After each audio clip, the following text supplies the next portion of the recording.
It is literally 1 week until I go on vacation. I haven't been able to like focus on a lot this past month because I've had so much going on. And I want to focus on my hobbies and stuff, but it's so hard. And with the kitchen renovation, it's just a lot of stuff going on. A lot of decisions to make. I thought decision fatigue was a joke. And actually, my husband really thought it was a joke. I thought it was kind of real. But now I'm really seriously thinking it is real, because now that everything's finally coming together, and when I get back from vacation, I have to take down, we have to take the old cupboards down. We have to really get some electrical things done in our house and just really dive in and get the sheetrock repaired. Man, I don't even know what sheetrock person I'm going to go with, because last year my contractor that said he could do it all ghosted us. That was fun times. But time flies, really, like in reality. And then before you know it, you're here on the next part. So don't forget to enjoy life and don't miss out on things. Don't wait for the perfect opportunity to go on a vacation. Don't wait for the perfect opportunity to spend time with your kids or take them somewhere fun, because nothing's promised in life, really. The only thing that's promised is your eternal life with Jesus at the end of it. And, you really should live freely, because nothing is guaranteed. And I feel like I'm a good mix of both, because I grew up with a mom that was probably the most frugal person that I know. And to this day, she is still frugal. I love her, but we've never gone on a mother-daughter trip. I try to get her to go places, but I feel like she has these excuses as to why she can't go to places. And then, I just really want to spend time with her and do something adventurous and fun and adrenaline rushing. But I feel like she's still caught up thinking that it's 1980 and she's a single mom, or, I don't know what it is, or maybe she just doesn't want to end up like somebody else in her family. And that's fine, but at what token are you going to put that at? Are you going to be like in a nursing home when you're 90 saying, hey, I just really wish that I could have done more things with you? Because you can't ever get that time back. You really can't. And every day I live thinking, my biological father and I didn't really have a relationship, because he was into drugs. He got into a bad scene because he was kicked out of the military abruptly, and he didn't really, I don't know if that's the cause of why, but I'm assuming that's the cause of why he is the way he is, or was, because he's no longer with us. But I didn't really have a relationship with him, so I didn't really get to learn a lot about him and spend time with him, because I was so miserable, because I had this idea of what he was.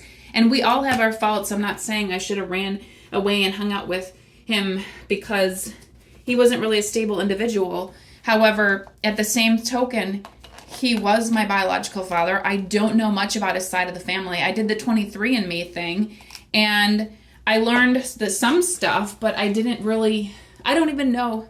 The thing with the 23andMe thing is, it says, oh, you have a new fourth cousin. You have a new third cousin. What side of the family is that cousin on? I ain't no detective. So, and I get it, they probably don't know, but they're matching, your saliva type and your genome type and all that stuff. I just wish, I knew more on my father's side of the family.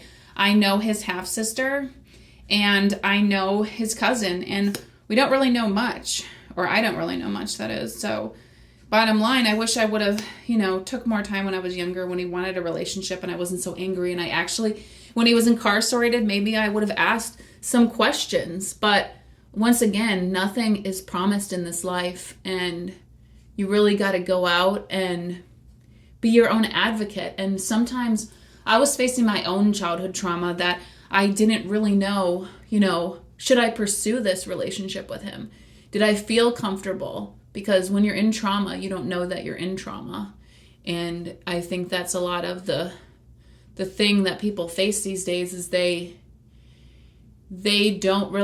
not cognizant or aware of themselves, meaning they don't know themselves fully. And I didn't know myself fully. I didn't know what my desires were, my you know, what my purpose or intention was or what I wanted out of my life. I just knew that my family was guiding me in the direction that I needed an education for my career and that I needed to really pursue it hard. So I, after I realized I didn't want to be an anchor woman, which I'm glad I didn't, because honestly, it would have been so much drama. And not that a lot of the stuff I didn't choose, like the military, wasn't enough drama for me, but or even more dramatic perhaps. I just really didn't know what I was doing, and I wasn't passionate about it anymore. I thought I had this passion and this drive to be a journalist, and then really just diving deep. And that's what life is about. Life's about exploring and really finding out who you really are. There will be failures. There will be mistakes made, and you just learn and you grow from it. If I really was 100% perfect with everything, I wouldn't have really experienced life to the fullest, because you have to, in order to experience this joy and this amazing pleasure and love in life, you have to experience failure. You have to fall down. You have to break your leg. You have to, you have to have all these things happen. You have to see darkness before you can see the light.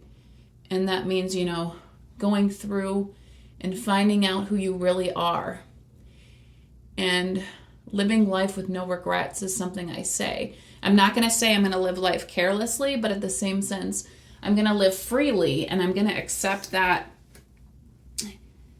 there are things that you can be free-spirited about and not really, and not put yourself in this predicament where you're like, I have to do it XYZ way, because you're limiting yourself in life. Do not limit yourself in life, because you're going to miss out on all the incredible things that life can offer you. If you have a dream, a pleasure, like something you really feel like you need to experience, don't hold yourself back from it. Go forward with it. Do not miss out on what really is out there for you, and just truly find who you are. Don't look back. And I feel like even though I only did, 4 years in the military, it made me who I am today. I live life to the fullest, and it showed me a lot of things, a lot of darkness, a lot of craziness, but at the same sense, what it's also showed me is it's gained my self-confidence, because now I know that's not, I love the challenge of it, but it didn't define me. And don't let your career define you. Find your passion in life.